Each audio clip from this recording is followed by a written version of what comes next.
함께 만드는 언론 미디어 협동조합.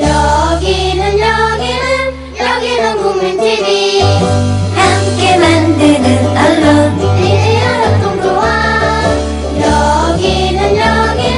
여기는 국민TV.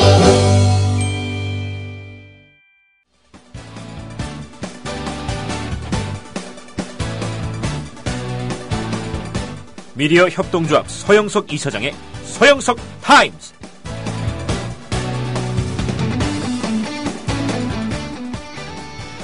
청취자 여러분 안녕하십니까. 6월 4일 목요일의 서영석 타임스 시작합니다. 어떤 의사분의 글을 봤는데요.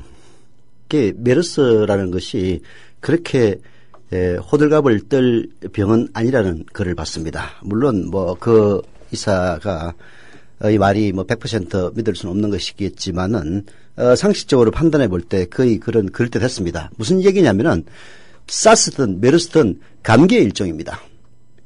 그 감기가 특별한 이제 변종 바이러스에 의해서 발생할 때 저희들이 이름을 붙이기에 사스 혹은 메르스라고 이름을 붙이는 건데요.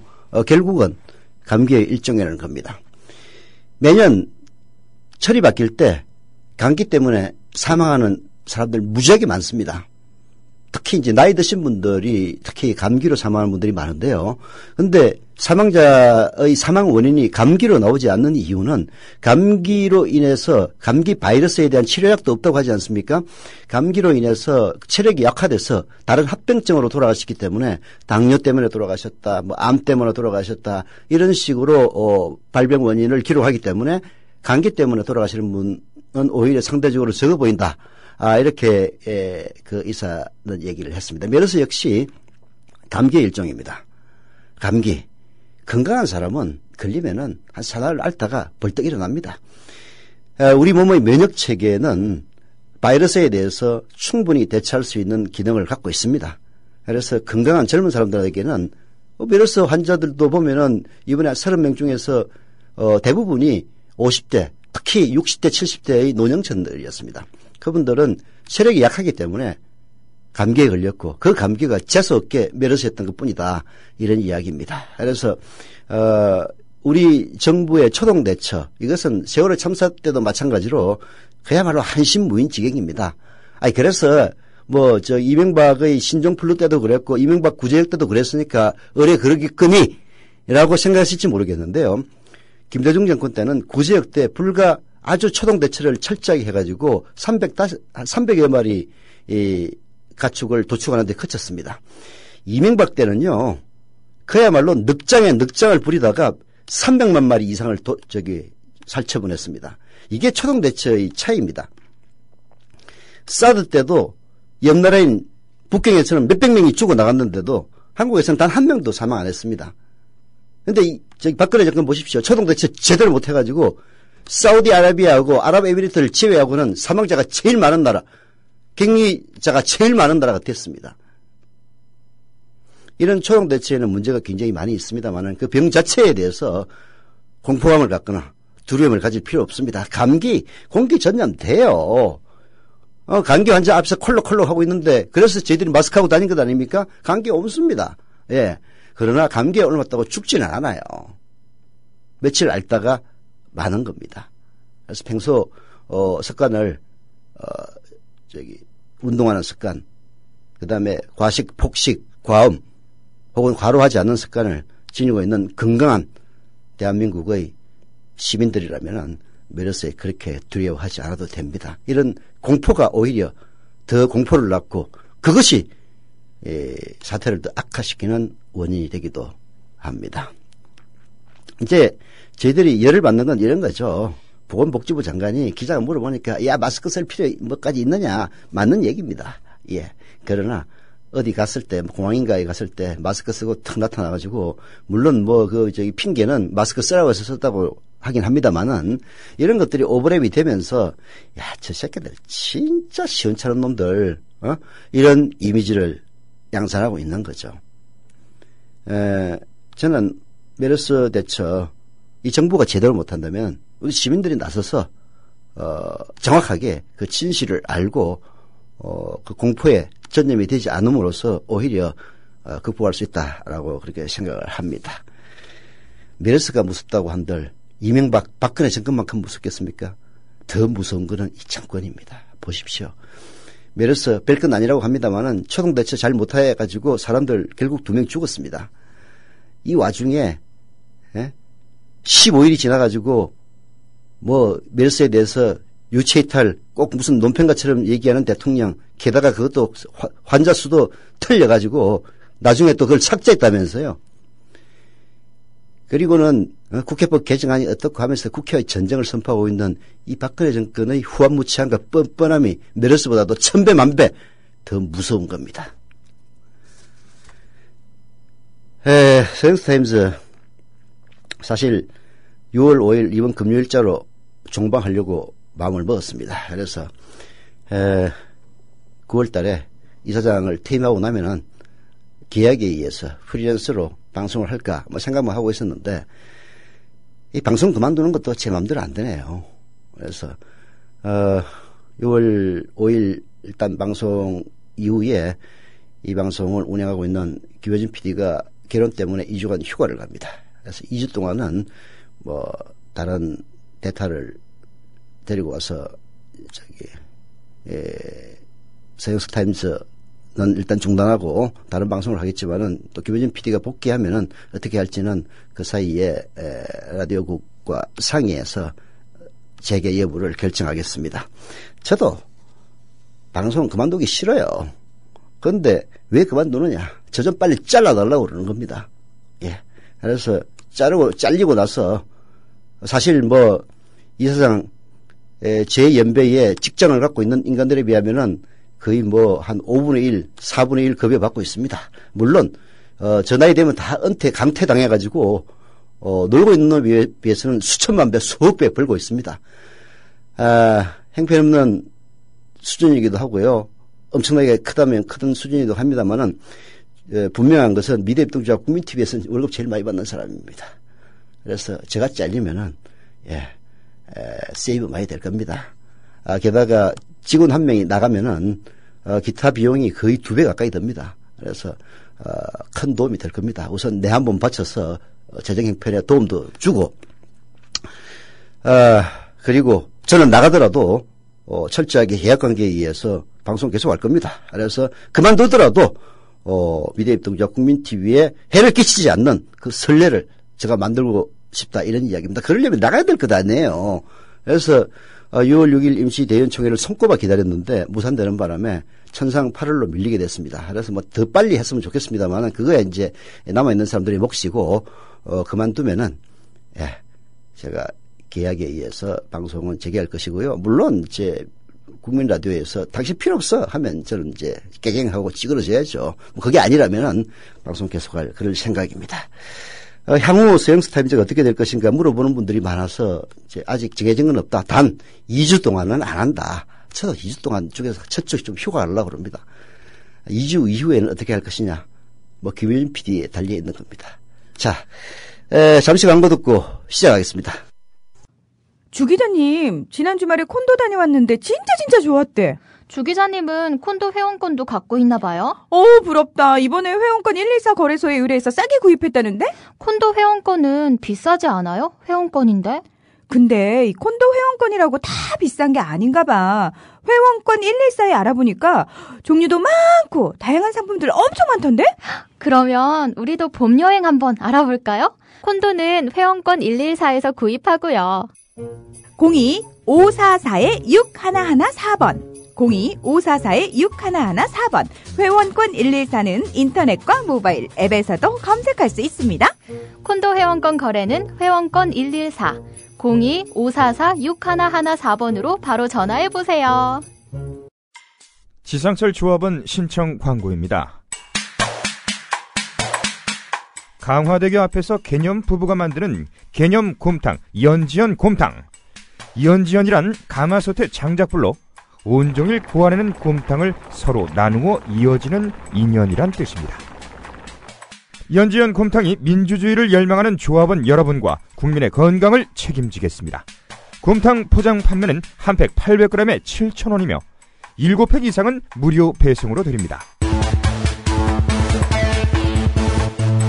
연지연 곰탕은 강화대교 입구에 위치해 있습니다. 단체 주문 예약 및 포장 주문 전화번호는 010-7252-1114, 010-7252-1114, 031-989-9968. 조합원 단체 예약은 10% 할인해드립니다.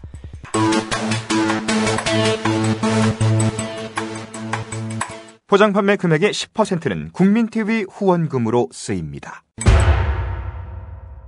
네, 오피니언 비평 시간입니다. 김효진 PD. 네, 안녕하세요. 김효진입니다. 이 2주 뒤에 어떻게 될지는 저한테 달려있다고 하셨는데, 네. 아니, 뭐 제가 무슨 힘이 있습니까? 아니, 이제 그런 얘기를 한 이유는 예.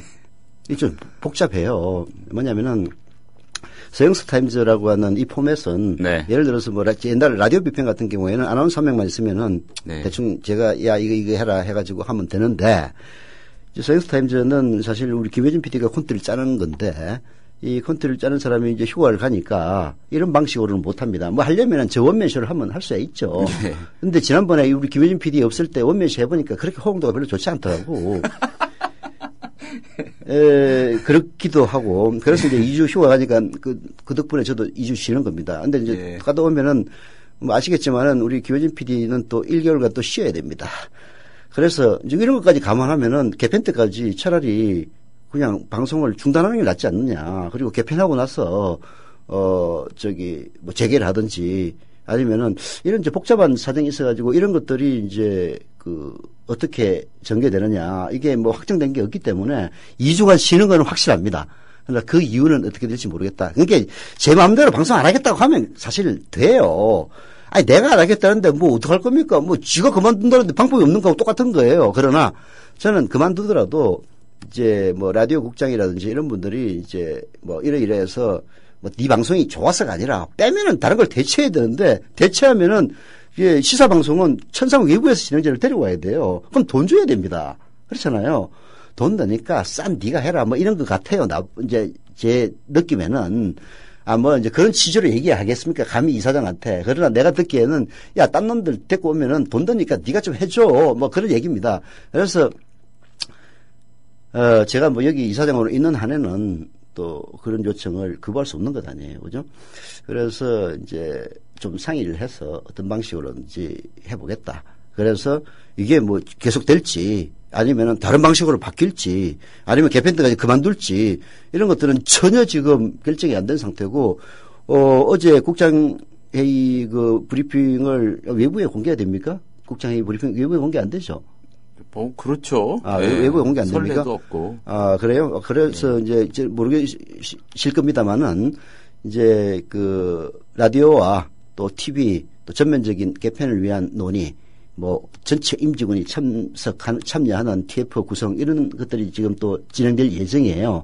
그러면 거기에 또 따라야 되기 때문에 제가 딱 부러지게 뭐 2주 후에 재개한다 이런 얘기를 못 하는 겁니다. 그러나 제가 미래동지와 국민TV 이사장으로 재임하는 한은 라디오국이나 혹은 보도국 제작국에서 출연 요청이 있으면은 저는 언제든지 나갑니다. 그리고 무슨 프로그램 맡아라 하면 맞습니다. 그러나 이제 그게 어떤 방식으로 전개될지 모르기 때문에 이제 그렇게 말씀을 드린 거죠. 양해해 주시기를 부탁을 드리겠습니다. 아닙니다. 그냥 네. 뭐 가볍게 네. 예 말씀드렸었습니다. 네. 자, 박근혜 대통령 이 중동호흡기 증후군 메르스 첫 감염자 발생 14일 만인 어제 청와대에서 민관 합동 긴급 점검 회의를 주재했습니다. 매일 무서운 속도로 이 감염자와 격리 대상자가 늘어나고 2명의 사망자와 또 3차 감염자까지 발생하고 나서야 대통령이 주재하는 대책회의가 열린 겁니다. 메르스 사태를 초래한 정부의 무능, 청와대의 무책임에 대한 국민 불만이 커지니까 뒤늦게 긴급 점검 회의라는 것을 급조한 모양새입니다. 박 대통령은 회의에서 첫 번째 메르스 환자 확진 이후 2주 동안 감염자가 늘고 2분이 사망하는 안타까운 일이 발생해 많은 국민이 불안해한다. 더 이상 확산이 안 되도록 만전을 기해야 하겠다고 밝혔습니다. 이제 와서야 안타까운 일, 만전을 기해야 하겠다는 등의 발언은 박 대통령이 메르스 사태에 얼마나 경각심과 진정성을 갖고 대처하는지 의구심을 갖게 만듭니다. 아니, 김효진 PD. 예. 세월호 참사 때 기억 안 나세요? 처음에는 뭐 만나달라고 해도 만나주지도 않고 뭐 온갖 삽질 다 하고 있더니 예. 그 여론이 급전해가지고 대통령이 도대체 뭐 하는 거냐 해가지고 막 지지도 떨어지고 하니까 평목항 가가지고 쇼하고 그리고 또 대국민 뭐 그 사과도 아닌 희한한 거 하면서 눈물 흘리고 이지랄 하지 않았습니까? 그렇죠. 그래가지고 그 이후에 어떻게 했습니까? 진짜 박근혜 정권의 그 사태에 대처하는 태도를 보면요. 진짜 억장이 무너져가지고 뭐 특정한 한 인간이 아니라 그런 정권이라는 실책 앞에 서면 진짜 싸대기를 한 대 후려치 치고 그냥 밟아버리고 싶은 그런 생각만 듭니다. 도대체 말이에요. 이것도 진작에 그렇게 했으면은 아무 문제가 없는 건데 문제가 발생하고 나서 보름이나 있다가 지금 와가지고 또 악의 눈물을 흘려가지고 또 국민들 앞에 하겠다는 거예요. 이번에는 안 속습니다. 아무리 영감탱이들이라도 해도 안 속을 거예요. 사실 이 메르스 증후군에서 메르스 병에서 제일 취약한 사람들은 노인들입니다. 아까 제가 말씀드리지 않았습니까? 30명의 확진 환자들 중에서도요, 보면은 70% 가까이, 내가 이제 통계는 정확하게 안 나왔는데, 딱딱 보니까 60대, 70대, 전부 67세, 58세, 59세, 72세, 77세 이랬어요. 그러니까 노인들이 이런 감기에 약한 겁니다. 이게 몸의 면역력이 나이가 들면 떨어지는 거거든요. 그렇지 않습니까? 노인네들이 이 정권의 이런 안이한 대처에 제일 분노해야 됩니다. 끝까지 그냥 우리 박근혜 대통령 치마 가랑이 잡고 늘어져 보십시오. 어떻게 되나? 이렇게도 생각할 수 있는 것 같아요. 제가 그 원리를 잘 모르니까요. 그러니까 네. 어떤 이런 상황이 벌어졌을 때, 빚어졌을 때 네. 초기 단계에서부터 대통령이 직접적으로 아주 물리적으로 관계 당국 사람들을 접촉하면서 이게 지휘해 주는 게 그러지 않는 거고 그게 차이가 많이 큰가요? 차이가 많이 크죠. 공무원 움직이는 게 다릅니다. 그러니까 레토릭의 차원이 아니라는 레토릭의 차원이 아니죠. 예. 대통령이 현장에 딱 가 있으면은 그게 무슨 사막의 폭풍인지 무슨 작전할 땐가 그때 오바마가 직접 그 상황실에 앉아 있었어요. 그렇죠. 물론 상황실을 장악하는 사람은 전문가인 합참의장이 장악을 했습니다. 예. 그러나 뒤에 찌그러져 가지고 앉아 있었어요. 상석을 합참의장에게 주고요. 네, 주고 왜 대통령이 있느냐? 야, 지금부터 하는 건 다 내가 책임질 테니까 소신껏 해라. 이런 거예요. 그러니까 소신껏 군대 동원해가지고 남은 나라 침략하는 게 좋은 일이라는 뜻은 아니지만은 최소한의 책임이 그렇다는 얘기고요. 양쯔강 사태에 났을 때도 리크창이라고 그 중국의 총리 인간이 바로 현장에 와가지고 망원경으로 구출되는 모습까지 직접 지켜보면서 현장에 있었어요. 공무원들이 대빵이 와가 있는 거하고 없는 거하고 천지 차이거든요. 세월호도 대통령이 바로 내려와가지고 평범하게 축축 앉아 있었으면은 절대 그렇게 안 끝났습니다. 아마 대한민국 국력을 다 도입해가지고 60만 명을 총동원해서도 다 구해냈을 거예요. 자, 경향사설 한번 보겠습니다. 박 대통령의 뒷북 메르스 대책회의. 메르스 공포가 열흘 넘게 나라를 휩쓰는 동안 정부의 대응은 한심하기 짝이 없었습니다. 네. 메르스가 국민 전체를 불안케 만드는 비상 상황으로 치닫는 단계에 이르러서야 국무총리 대행이 관계장관 대책회의를 열고요. 청와대가 긴급 대책반을 만드는 등 뒷북을 쳤습니다. 어제는 학교 휴업 문제를 놓고 교육부와 보건복지부가 충돌까지 했습니다. 교육부가 예방 차원에서 휴교를 적극 검토하기로 했다고 발표하니까 복지부가 옳지 않은 일이라고 반박하고 나선 거죠. 현재 학부모들의 가장 주요한 관심사인 학교 휴업 문제조차 정돈하지 못하고 우왕좌왕하는 정부가 정상인가 싶다는 겁니다. 이게 왜 그런지 아세요? 보건복지부가 초기 대응을 못해가지고 이게 지금 옛날 해수부하고 똑같은 거예요. 세월호 참사에. 보건복지부는 책임을 지금 회피하려고 하는 거예요. 이게 메르스는 별거 아니기 때문에 우리가 초동 대처를 잘못한 게 아니다. 이런 주장을 지금 열심히 하고 있을 겁니다. 각하 이거 별거 아닙니다. 그냥 언론들이 각하 씻기 위해서 그냥 루머나 퍼뜨리고 그래서 오히려 유언비어를 엄단하겠다는 얘기가 그렇게 해서 나왔을 거예요. 별거 아니다고 주장하고 있는 거야. 그런데 교육부에서 휴교를 해버리면은 별게 아닌 게 아니잖아. 그래서 싸우는 거예요. 예. 진짜 보건복지부 나쁜 놈들입니다. 야, 이 인간들이 이럴 수가 있는지 모르겠어요. 질병관리본부장인가? 그 양반은 의사 출신인지 모르겠는데, 국민안전처라든지 보면은, 이 국민의 안전하고 전혀 관계없는 인간들이 앉아 자빠져서, 처장이라든지 이런 거 하고 있습니다. 그러니 뭘 알겠어요? 보건복지부 장관, 진짜 당신 뭐 하는 인간인지는 잘 모르겠는데 이러면 안 돼요. 국민연금을 할 때는 국회 가지고 그렇게 연병을 떨면서 하더니, 메르스 사태가 일어나가지고 장관 와서 얘기하라고 그랬더니 오지도 않고 말이야. 핑계야 뭐 바빠서 안 간다고 얘기했겠지. 그렇게 바쁜 인간이 그래 교육부에서 휴교를 한 2, 3일 휴교할 수도 있지. 뭐 솔직히 얘기해서 그렇지 않습니까? 방학 하루 이틀 늦추면 되는 거예요. 그 저 수업에서 채우려면은 그야 교육부 장관이 알아서 할 일인데 그걸 갖다가 지랄 연명을 뜬다는 게 결국은 책임 회피를 하기 위해서 그런 겁니다. 자, 박 대통령은 지난 1일 청와대 수석비서관 회의에서 국가보건영령의 총동원을 지시한 걸로 할 일 다 했다는 식으로 치부하고 평상시 잡아놓은 일정을 다 소화했습니다.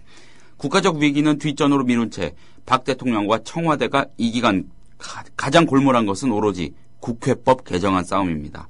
급기야 새누리당 지도부가 어제 메르스 사태를 다루기 위한 당정청 회의를 제안하자 청와대는 도움이 안 된다며 거부하는 일까지 빚어졌습니다. 대통령과 정부의 행태가 이러니 세월호 참사 첫날을 보는 것 같다는 말이 나오는 거 아니겠느냐 이렇게. 그래도 새누리당은 위기의식이라도 있어요. 이리 가면은 이 정권, 이 정당 국민들로부터 위면 받습니다. 네. 그리고 당정청 회의를 여는 건 너무나 당연한 거예요. 그렇지 않습니까? 당정청 회의를 안 여니까 보건복지부에서 교육부하고 그런 충돌이 일어나는 겁니다. 당정청 회의를 열어서 교육부에서 야 이거 휴교해야 되겠다. 메르스 자체가 제가 아까 얘기했지 않습니까? 이거 큰 게 아니에요. 어쩌면은 메르스를 갖다가 침소봉대해가지고 황교안이라든지 이런 거를 잠재우기 위해서 이 정부가 무책임감도 있을 거예요. 뭐 그런 증거는 전혀 없습니다만 그런 느낌마저 듭니다. 근데 이게 보니까 초동 대처를 잘해가지고 그렇게 했으면은 문제가 없는데 완전 개판 노문조문 하다 보니까 이것 때문에 오히려 정권 흔들리게 생겼거든.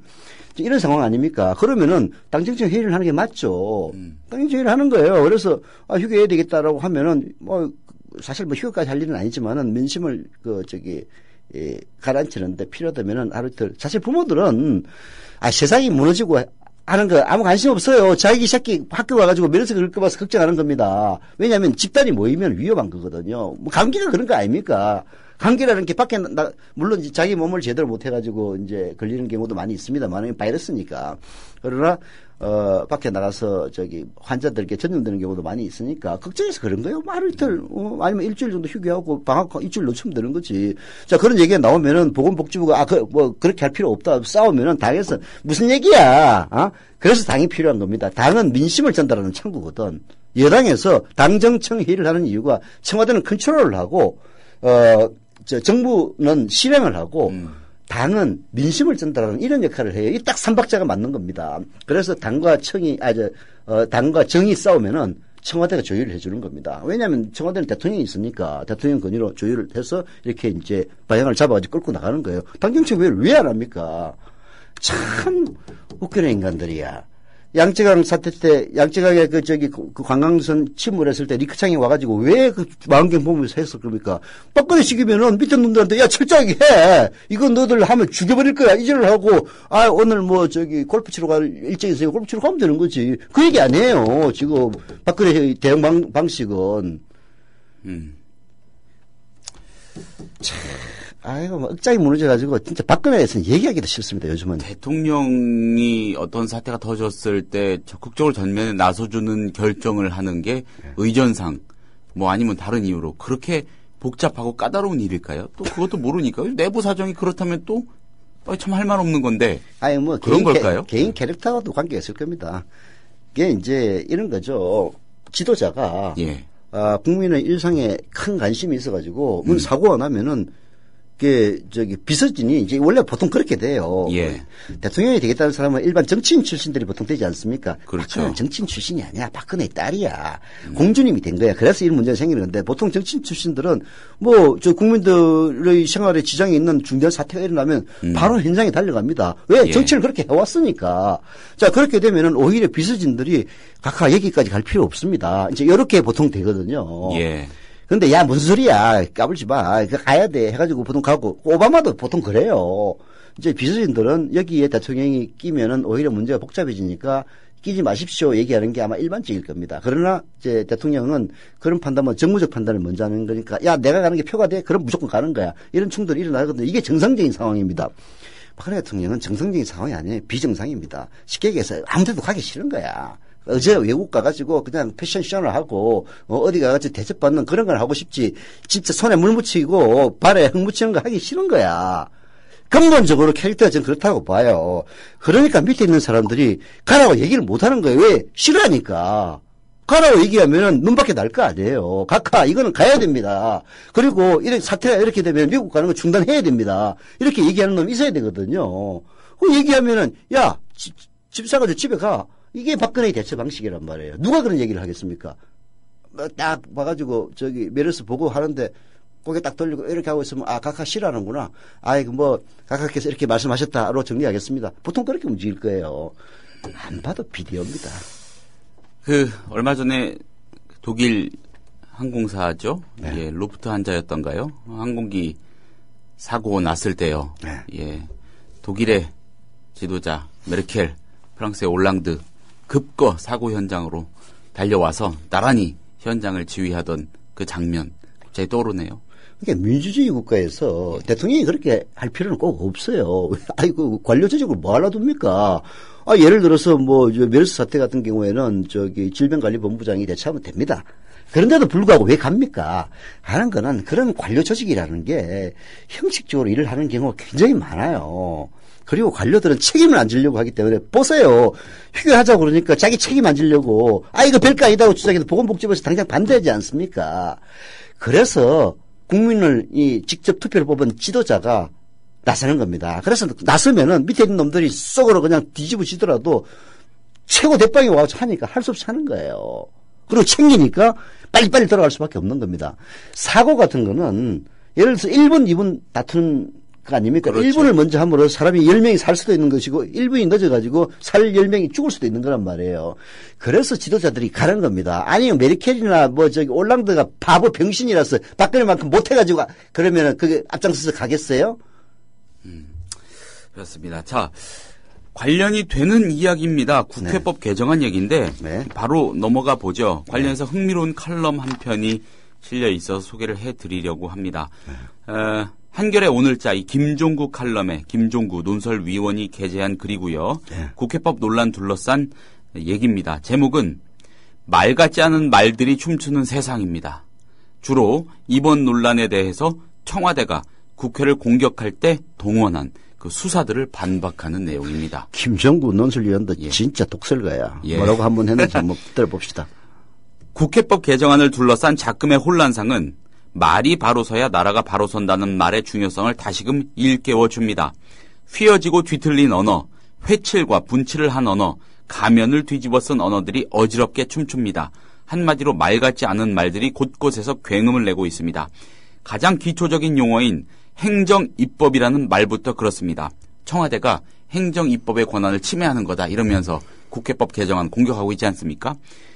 자, 이 말은 Delegated Legislation, 위임입법 또는 Subordinate Legislation, 종속입법을 의역한 것이랍니다.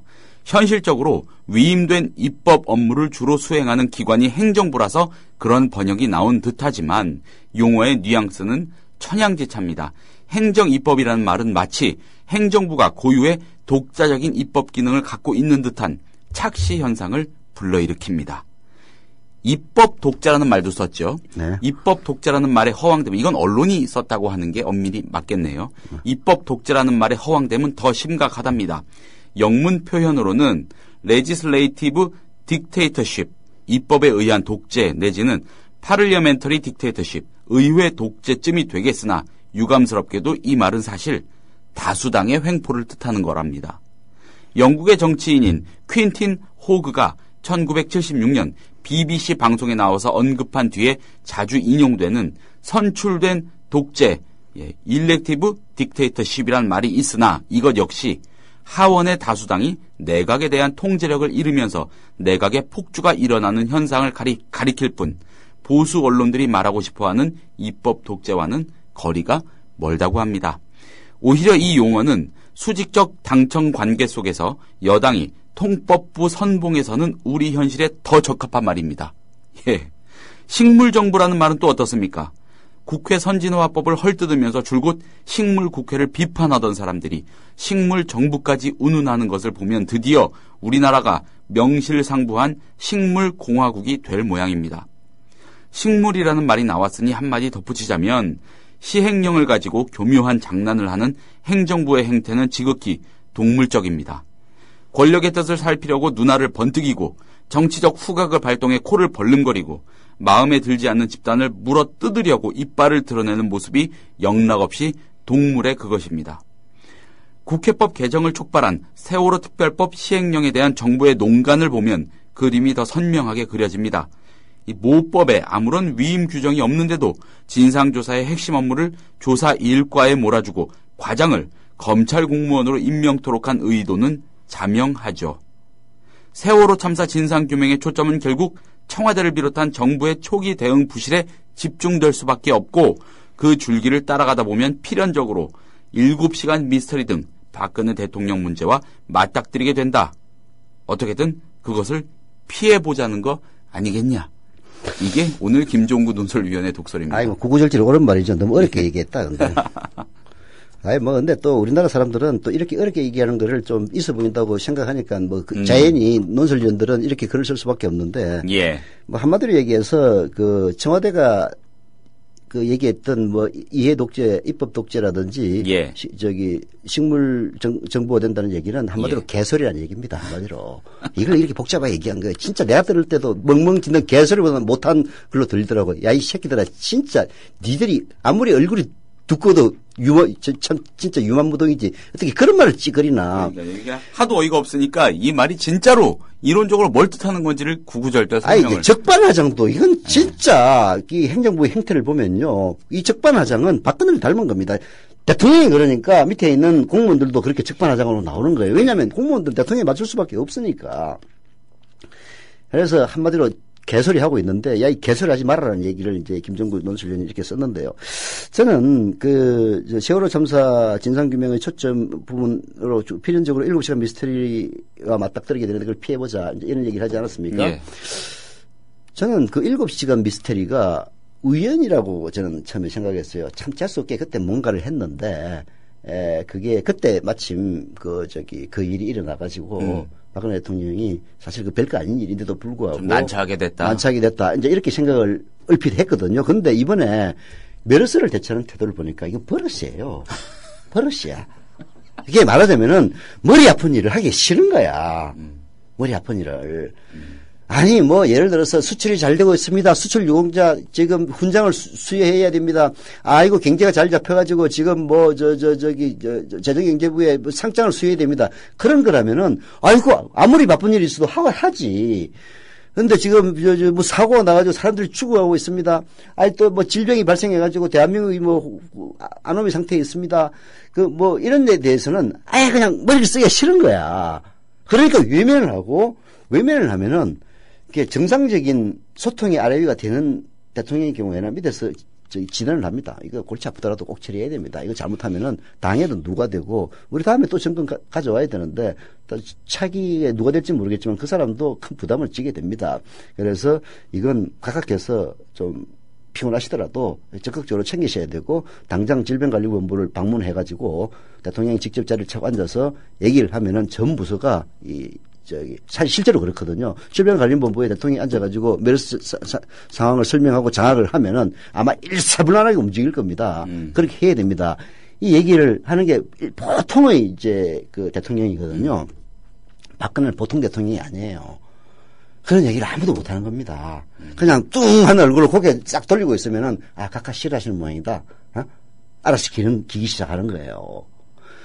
그러다 보니까 이런 사고가 터지는 겁니다. 그때 각하가 고개 뚱 하고 있어 알아서 기는데 잠깐 바쁜 일이 있어가지고 자기는 바쁜 일이겠지. 누굴 만난다든지 하는 일 사이에 일이 쿵 터져버렸어. 나중에 이제 그 진상 규명하라고 하면은 이제 아주 입장이 난처해지는 거야. 박근혜 대통령 버렸습니다. 삶에 대하는 태도. 이런 것까지 다 우리가 감안해가지고 대통령을 뽑아야 되는데 우리가 눈이 멀었던 거죠. 이명박 같은 그야말로 땅 사기꾼이죠. 제가 보기에는 4대강 사기꾼입니다. 땅 사기꾼. 그런 사기꾼이. 강사기꾼이 그럼 더 적합한 표현 아닌가요? 물을 팔아먹는 건 봉이 김선달이고, 여하튼, 그게 무슨 영웅시대인지 지랄인지 드라마의 한 편에 우리가 국민이 해가닥 넘어가가지고 저 인간 뽑으면은 우리 다 부자 될 거라고 쏘가가지고 뽑은 거 아닙니까? 웬걸 부자 되기는 지만 부자 됐나? 그건 내가 잘 모르겠다. 여하튼, 박근혜도 마찬가지예요. 우리 쏘아서 뽑은 겁니다. 그런데 그 후유증을 우리가 톡톡히 지금 감수하고 있는 것 뿐이죠. 그래서 예. 저는 저는 늘 얘기하는 게 영감탱이들 정신 차리라 이거야. 젊은 사람들은 괜찮아요. 정상적인 사고를 합니다. 늙은이들은 왜 그런지 모르겠어요. 저도 내년이면 60입니다만은 저는 사고가 뭐 유연할 것까지는 없지만은 잘못된 점을 지적하면 그래 잘못돼서 바꿔야지 이런 게 있는데 저 주변에 있는 인간들도 다 그래요. 뭘 올바른 얘기를 하면은 고개 돌리고 박근혜처럼 행동해요. 그런 인간들이 대한민국을 지금 나락으로 빠뜨리고 있는 겁니다. 그래서 내가 늘 얘기하는 게 영감들 진짜 정신 차려라. 니들이 박정희 시대를 살아온 사람들이에요. 저희들은. 박정희 시대를 살아왔던 사람들 중에서 투쟁을 하고 민주화 투쟁을 했던 사람들 극소수에 불과합니다. 나머지 99%는요, 박정희 시대가 태평성대인 줄 알고 살았던 사람이에요. 오죽하면 저도 군대에 있을 때 박정희 총 맞아 죽었다는 얘기 듣고, 큰일 났다. 북한이 쳐들어오면 어떡하나. 이렇게 생각할 정도니까. 네, 79년도 11월 갔을 때 군대에 있었어요. 상병이었습니다, 상병. 그래서 나중에 다음 달인가 대통령이 서거하셨다 해가지고 저는 국부가 죽은 것처럼 그냥 눈물을 흘리고 이 북한 쳐들어오면 어떡하냐 이랬다고. 99%는 그렇게 잘한 사람들이에요. 근데 1%의 공로로 민주화가 되고 나서 그 사고는 그대로 갖고 온 거야. 그래서 박정희 시대에 대한 향수라는 어처구니 없는 현상이 벌어지는 겁니다. 이제 정신 차릴 때 됐어요. 노인들 메르스에 걸려가지고 죽어나간 거 다 노인들입니다. 80대 노인 또 한 명 돌아가셨다면서.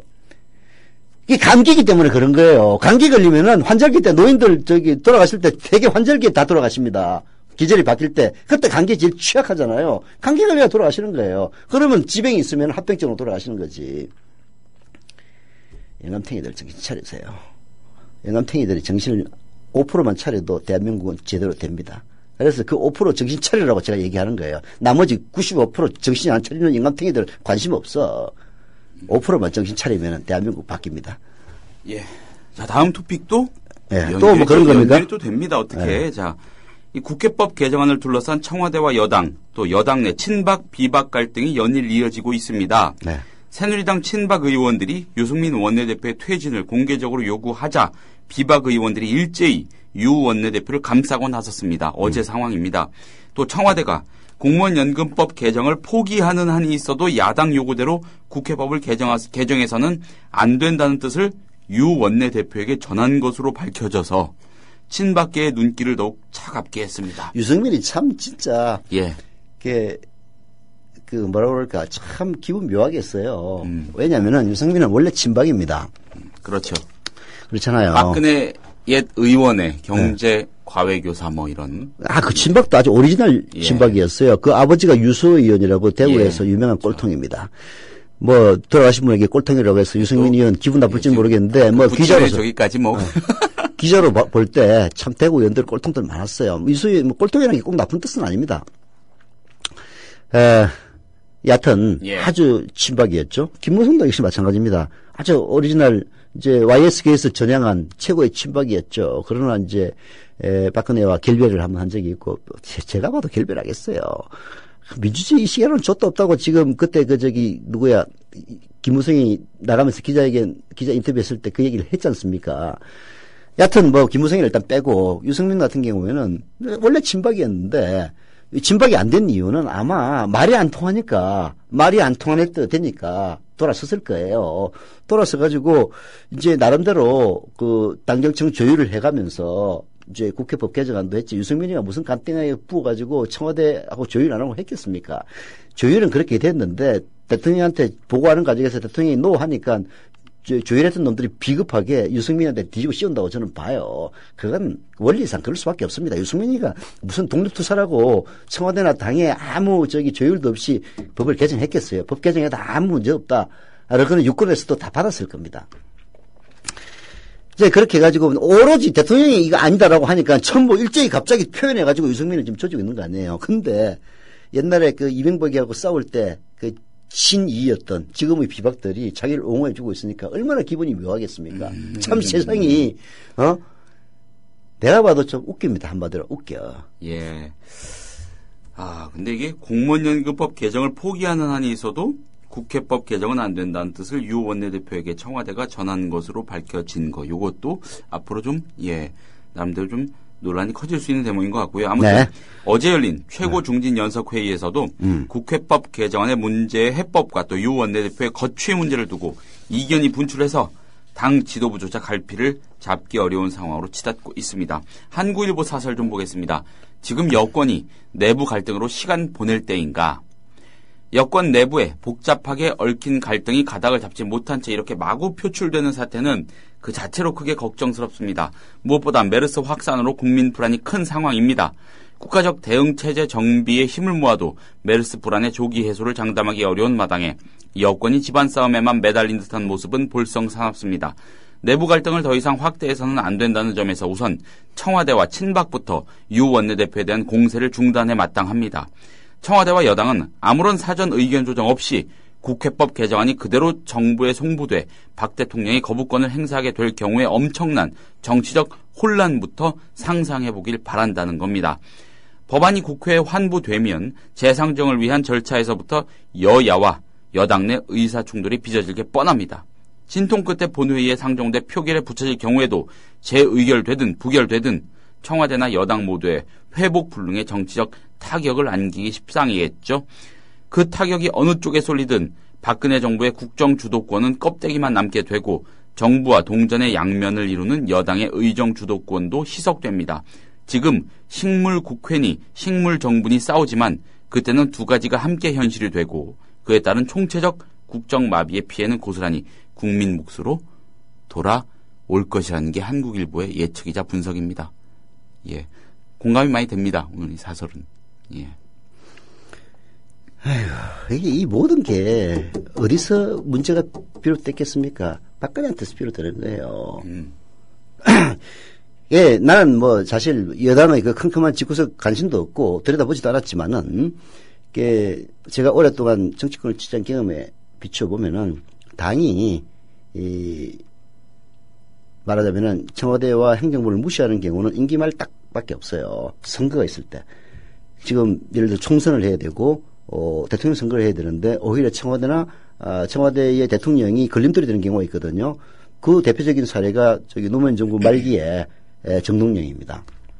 정동영은 대통령을 해먹긴 해먹어야 되는데 노무현 대통령 인기가 떨어질 대로 떨어지니까 노무현 대통령을 천당히 조집니다.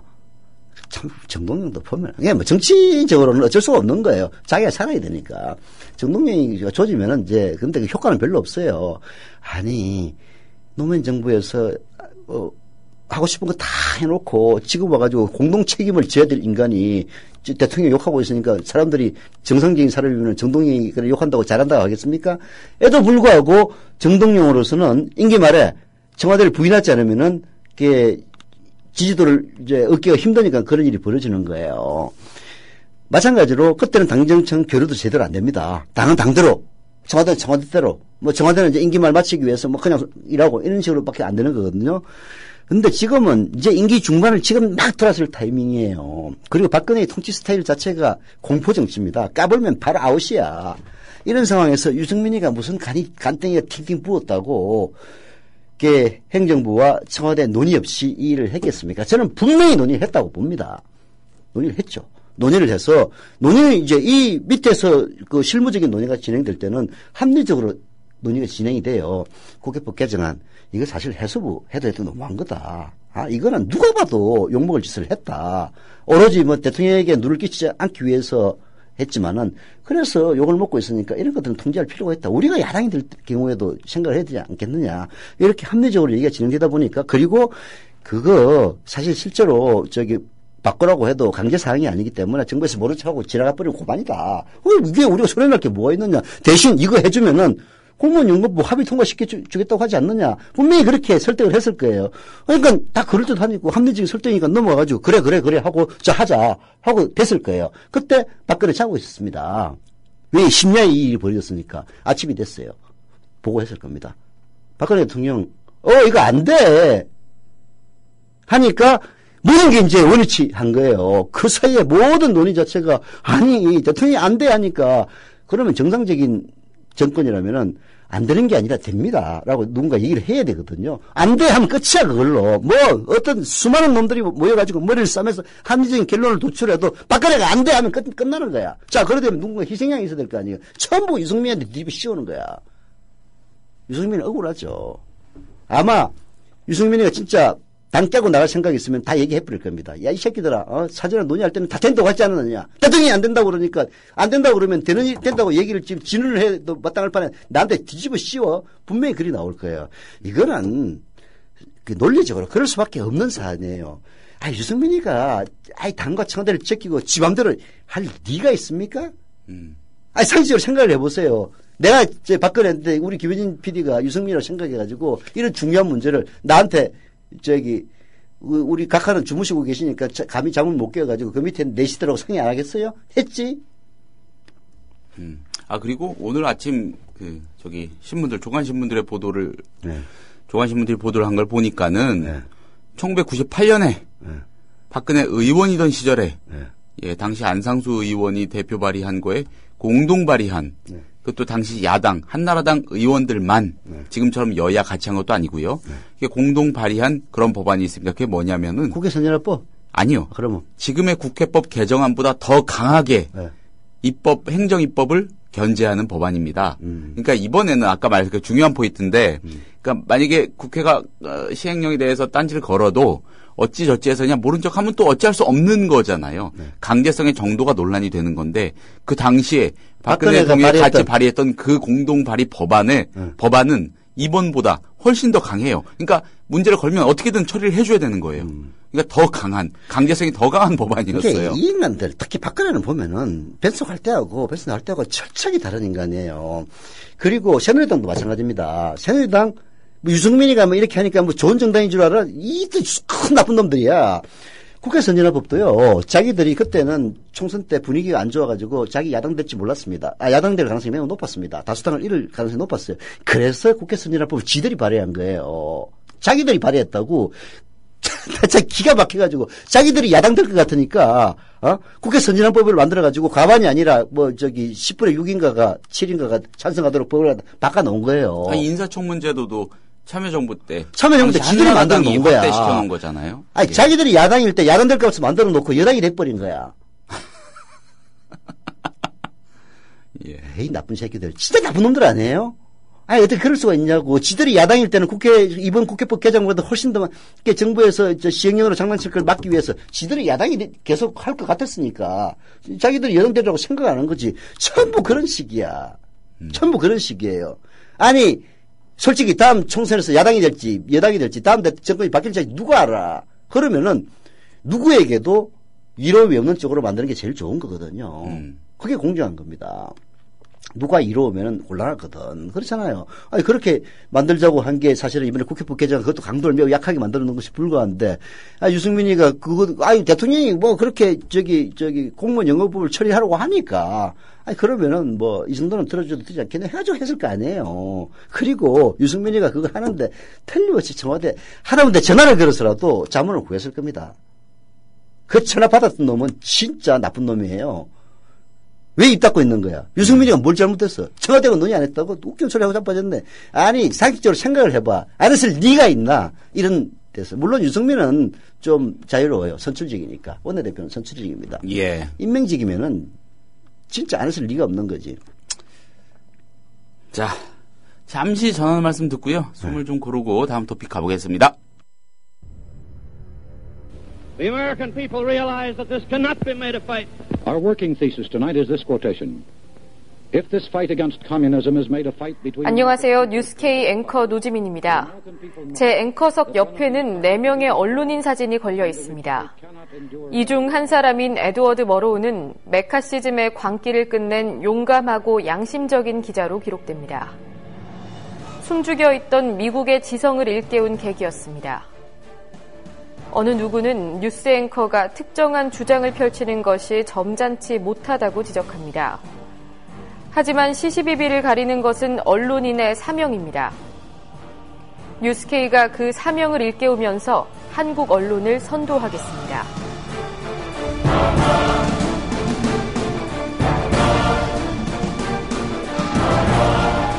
공정보도라는 미명에 몸을 숨긴 기계적 중립, 품위 품격이란 미명에 존재를 감춘 엘리트주의, 뉴스케이는 하나하나 혁파해가고 있습니다. 오늘 저녁 7시 당신의 진실한 전달자 뉴스케이, 많은 시청 바랍니다.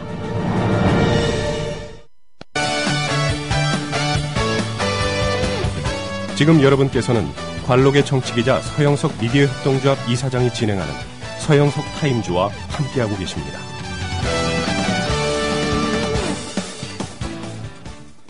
예, 뜻깊은 에세이 한 편 좀 골라와 봤습니다. 우리 또 김효진 PD 에세이 예, 되게 좋아해. 그렇습니다. 제가 좀 이런 거 좋아하는 편입니다. 읊어보세요. 예, 한겨레 에세이 코너 유레카에 오늘 실린 글이고요. 유레카는 뭐 참고로 짧습니다. 역사가 길이가요. 네, 길이가 짧습니다. 예. 제가 팬입니다. 박용현 논설위원이 썼습니다. 제목 이렇습니다. 정의로운 벌금. 옛날에 내가 수도 없이 방송에서 한 얘기야. 정의로운 벌금이라는 제목의 에세이입니다. 네. 핀란드에서는 교통법규 위반으로 수천만 원에서 1억 원대의 벌금을 무는 일이 심심치 않게 벌어집니다. 2001년 노키아 임원이 취미인 오토바이를 즐기다가 과속으로 11만 6천 유로, 약 1억 4천만 원을 부과받아서 화제가 됐죠. 속도 위반으로 8만 유로, 신호 위반으로 2만 6천 유로를 낸 기업인들도 있습니다. 이는 일수 벌금 제도 때문입니다. 네. 벌금을 몇 원이 아니라 며칠로 선고하고 그 날짜 수에 일일치 벌금액을 곱하는 방식이죠. 네. 일일치 벌금액은 피고인의 소득을 기준으로 정하는데 대략 하루 가처분 소득의 절반입니다. 즉 월평균 수입에서 세금과 각종 사회복지급여 255유로의 기초생활수당을 뺀 금액의 60분의 1입니다. 부양가족이 있으면 1인당 3유로씩 추가로 공제합니다. 노키아 임원의 경우 벌금 일수는 14일에 불과했지만 하필 스톡 옵션을 행사한 시점이어서 벌금 대박을 맞았습니다. 소득비례 벌금이라는 발상은 1748년 몽테스키웨의 법의 정신으로 거슬러 올라갑니다. 1921년 핀란드에서 처음 제도화됐고요. 스웨덴, 덴마크, 독일, 프랑스, 스위스 등으로 퍼집니다. 기본 논리는 형벌의 등가성입니다. 고소득자와 저소득자가 같은 죄를 지으면 같은 기간 징역을 삽니다. 이때 신체적 정신적 고통은 빈부에 따라 다르다고 할 수 없지만 경제적 손실은 각자의 평소 소득에 따라 달라집니다. 그렇다면 징역 대신 부과하는 벌금도 각자 다른 하루의 가치에 비례해야지 진정으로 평등한 형벌이 된다는 것입니다. 화제가 되는 건 부유층이 무는 엄청난 벌금 액수이지만 현실적으로는 빈곤층 보호라는 측면에 더 주목할 필요가 있습니다. 앞서 봤듯이 핀란드의 일일치 벌금액은 최소한의 생활을 유지하도록 배려하는 선에서 정해집니다. 벌금 낼 돈이 없어서 노역장에 끌려가는 이들이 한 해 4만여 명에 이르는 우리 현실은 뭔가 잘못됐습니다. 이들에게 벌금을 대출해주는 장발장 은행이 출범한 데 이어 제도 개선 운동도 시작됐습니다. 일수벌금 도입까지는 아니더라도 최소한 벌금 유예나 분할 납입을 허용하자는 시민 청원이 바로 오늘 국회에서 진행됩니다. 예. 미디어 dungeon 국민 TV가 저녁 형편이 좀 좋아지면은 이런 북구의 제도들을 심층 취재해서 리포트를 해야 됩니다. 저는 그렇게 생각해요. 이게 그냥 나온 게 아니거든. 일수벌금 제도라는 게. 그래서 우리나라에 그냥 도입하자고 그러면은 돈 많은 인간들 아마 지랄 연병을 뜰 거예요. 뭐 그러면 보수 언론을 총동원해가지고 이건 뭐 부자들의 평등권을 뭐 위배한다든지 지랄 연병 다 뜰 거야. 안 봐도 비디오야. 이 오죽하면 박용현 논설위원이 일수벌금 도입까지는 아니더라도 라면서 일수벌금 도입은 못한다는 취지로 얘기를 했겠습니까? 그렇죠. 이거 도입하자고 하면요. 대한민국이 다 들고 일어나서 지랄을 할 겁니다. 근데 사실 일수벌금 제도를 도입하면은 손해볼 사람들은 돈 많은 놈밖에 없어요. 가난한 사람은 아무 생각이 없다고. 그런데 부자들이 들고 일어나가지고 뭐 보수 언론들을 동원해가지고 지랄 연병을 떨면은 불쌍하게도 대한민국의 가난뱅이들이 일수벌금 제도를 도입하면 지가 다 망할 것처럼 그렇게 또 부안해동을 합니다. 그래서 어려워요. 그래서 이런 제도가 왜 나왔고 어떤 과정을 거쳐서 정착이 됐고 이것이 가난한 사람들에게는 우리 박용현 논설위원도 얘기했지만 전혀 부담이 없는 오히려 행벌의 등가성을 가져다 주는 겁니다. 이건 진짜 훌륭한 제도예요. 나도 왜 핀란드에 무슨 노키아 임원이 1억 4천만 원 벌금 냈다는 사실은 이게 옛날부터 나왔던 얘기야. 예, 그렇죠. 2001년이니까 벌써 10몇 년 전이잖아. 근데 그 이유는 몰랐거든. 알아볼 생각도 안 했고. 일수벌금 제도 때문이구만. 예. 벌금을 날로 선거하는 거야. 당신 14일 벌금이야. 그래서 14일은 딱 가처분 소득의 절반. 아주 훌륭한 제도예요. 그렇죠. 그러면은 예를 들어 하루 먹고 하루 벌어먹고 사는 사람들은 여기에 보면은 뭐 다 빼잖아요. 255유로면은 뭐 얼마입니까? 한 30만 원 되나? 뭐 그 정도. 예, 30만 원 되는 예. 기초생활수당 빼. 부양가족 1인당 3,000원씩 빼. 그 다음에 각종 사회복지급여, 그 다음에 세금 빼. 그렇게 해서 내가 한테 남는 돈이 5,000원이면은 2,500원만 내면 돼요. 그렇죠. 예. 14일 받아봤자 예. 25,000원 내는 거예요. 그렇지 않습니까? 이게 어떤 놈은 14일 받으면 1억 4천만 원을 내고 예. 가난맹이들은 같은 14일을 받았는데도 25,000만 원 하면 되는 그렇죠. 거예요. 근데 우리나라는 지금 그냥 벌금 얼마? 그러니까 벌금 얼마? 재벌이 우리 부의 대명사니까 그분 이름을 쓰겠습니다. 그러면 간증서는 이건희가 교통 위반을 해도 5만 원. 그렇죠. 제가 위반을 해도 5만 원. 예. 이게 좀 뭔가 문제 있지 않습니까? 예. 그래서 그런 거를 할 겁니다. 여러분들이 지금 회사가 어쩌고 저쩌고 해가지고 조합 탈퇴하고 가면 다 도루묵이에요. 회사 재정은 지난 6개월간 고생 해가지고 어느 정도 좀 좋아지고 있는 편입니다. 지금 도약을 하려면 많이 밀어주셔야 돼요. 그렇게 해서 재정이 풍부해지면 기자들도 더 뽑고 해서 이런 거 할 겁니다. 핀란드 보내가지고 왜 일수벌금 제도가 나왔는지 글로 쓰는 거야. 누구나 다 하죠. 그러나 우리 카메라 기자하고 보도국 기자가 가가지고 쫙 찍어가지고 한 90분짜리 프로를 만들어가지고 30분씩 1부, 2부, 3부로 내보내보세요. 그 파장이 만만치 않을 것 아닙니까? 그런 거 할 겁니다. 밀어주십시오. 네. 근데 이 일수벌금제. 그러니까 한 나라가 발휘할 수 있는 어떤 집단지성에 지금 현재 상태로 보면 극단에 있는 제도인 것 같아요. 그렇지 않습니까? 세련된 정도라고 할까요? 가장 합리적이고 가장 공평한 걸 찾아가는 그런 방식인데 이거에 모르겠습니다. 이런 제도를 도입하는데 이들 나라에서도 굉장히 잡음이 많았겠죠. 어느 정도 있었겠지만. 그렇죠. 그냥 생기는 거 아니에요. 예. 핀란드에 사는 한국 사람들 가가지고 사는데 슬로우 라이프인가 하는 그런 책을 써가지고 내가 읽어봤는데 거기 보니까 그런 거 나오더라고. 세금 이빠이 내는 거야. 저 정도만 돼도 한 50%를 세금으로 뜯어간대요. 근데 아무도 불만이 없어. 왜? 50% 뜯어간 거 자기 65세 되면 다 돌려받는데 심지어 그보다 더 많은 더 많이 받죠. 그러니까 불만이 없는 거야. 오히려 세금 뜯어가는 거를 갖다. 그러니까 그런 나라에서는 굳이 우리나라처럼 사보험을 들 이유가 없어요. 그냥 세금만 내면 되는 거야. 다 이유가 있는 겁니다. 그런 거를 우리가 보도할 거예요. 보십시오. 그렇게 가고 있습니다. 알겠습니다. 오늘 많은 얘기를, 많은 꼭지를 다뤘는데 다 맥락이 이어지는 그런 얘기였고 마지막에 우리 김효진 PD 또 핀란드 가가지고 심층 취재할지 모르겠네. 네. 자, 감사합니다. 내일 오전 10시에 다시 인사드리겠습니다. 국민라디오 팟캐스트 응원하는 가장 쉬운 방법 아시나요? 다운로드하기, 별점 주기, 댓글 달기, 구독하기. 국민라디오 팟캐스트 널리 알리는 가장 쉬운 방법. 다운로드하기, 별점 주기, 댓글 달기, 구독하기. 기억하세요. 다운로드하기, 별점 주기, 댓글 달기, 구독하기.